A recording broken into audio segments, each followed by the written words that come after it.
morning! What year was this church founded? 104 years ago.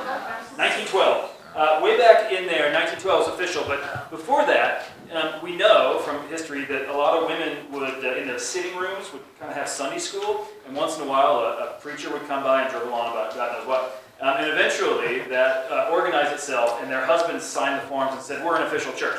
That's the way it usually works around here in the world. It's like women do the work and men get the glory. But that's how long ago it was, 1912. Before that, way back in the, you're like, yeah, that's about right.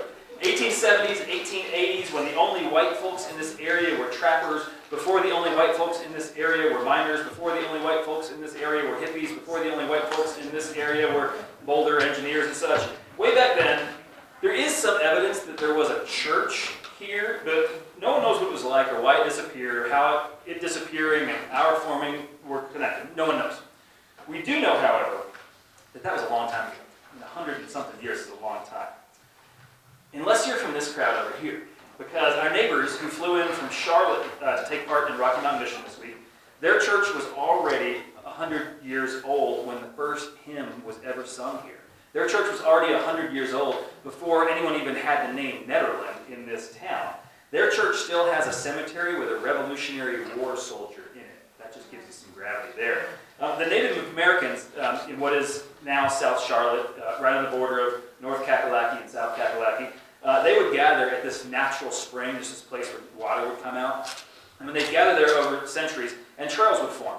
So the first white settlers into that area would follow those same trails, and eventually that became sort of a trail highway all the way from Philadelphia to Charleston, and it went right by that natural spring. And eventually the white settlers would land there, and of course they wanted to build their houses right near the spring, and of course they wanted to build their church right near the spring. Y'all know this story? Kids, do you know this story? Yeah, you've been through confirmation, you know this? So on the one hand, the early Providence church folks, they were actually kind of progressive for their time. They had servants, and that's actually the language they used. It's in the session records, servants. And those servants were official church members right alongside white folks. Not every church in the South did that. That was kind of their own thing. And the servants, they worshipped alongside the white folks at the balcony of the sanctuary. Raise your hand if you sit in the balcony of that sanctuary out there in Charlotte. Of course, it's gone from the servants to the kids.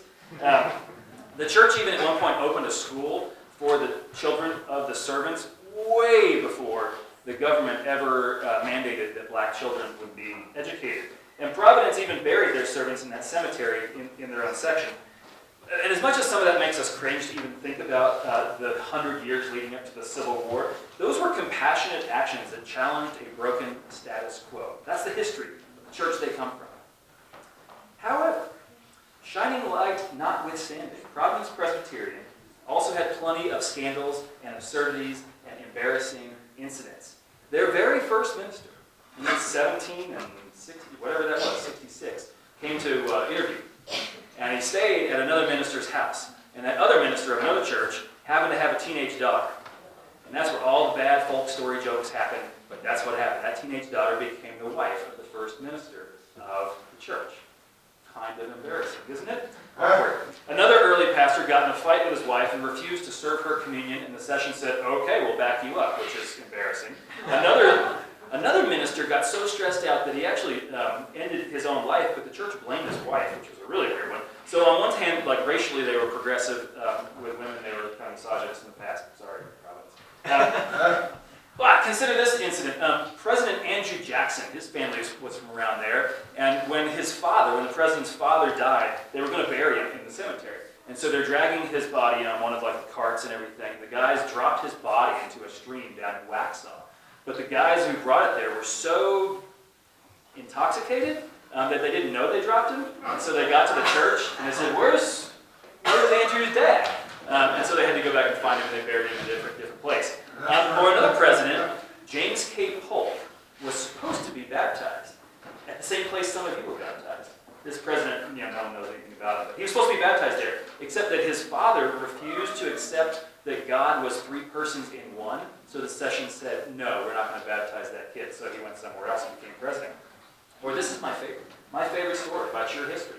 1778, their pastor at the time, his name was Archibald, had this radical idea that God loved everyone enough to send everyone to heaven. even back then. It's in the Bible, but some people really love to hate, so they want to get rid of that idea. And he kept pushing this idea of grace, and half the church got mad at him. Half the church sometimes gets mad at pastors. Which would have been fine in this situation, except he also, at the time, pushing theologically is one thing, but he also decided that it was time for a new hymnal. And back in the day, see over there, they're ready to throw one at me even for mentioning the possibility. Back in the day, people would only sing the Psalms. So you'd open your Bible, you'd sing the Psalms. And this guy, he said, there's these new things, these new hip things called hymns, and we're going to write our own words about God and sing them. And so he had a hymnal with songs, really radical songs like When I Survey the Wondrous Cross and Joy to the World. Joy to the World is intense, isn't it? Joy to the World in this hymnal split their church in 1778. Because Archibald, half the church just wanted to sing the Psalms, and the hymns were too liberal, and he was too liberal, and remember what they were doing, supporting black children, so half the church left and started Sardis Presbyterian. That's your neighbors down the street there. And what the history says of old Archibald, when he tried to push faith forward theologically and practically and politically, this is what the history says of him. He lost his usefulness to the church. He became negligent in dress and appearance and careless in manners, and indulged to an unwarrantable degree in intoxicating drinks. So if I get sloppy and I end up at very nice too much, it's your fault. But still, half the church stayed in 1778 and kept growing, and they keep at it, saints and sinners for 2.5 centuries. In 2009, they welcomed and they ordained me. I moved from Boulder to their church. They lovingly sent me back here years later. I'm wearing the socks that the youth group, some of your older brothers and sisters gave me these socks as a parting gift because I was vegetarian and they kind of hated that. So I had vegetables on my side. But now a whole bunch of them have come here to serve this community for a week. This community, our community, full of our own saints and sinners, our own scandals, our own foolishness, our own attempts to be compassionate and just in a painful world. So Providence folks, we welcome you. And we thank you for your time and energy. Let's all together worship a God of ridiculous history, inching closer and closer to a dream of justice and love. We're going to sing the third verse of number 138.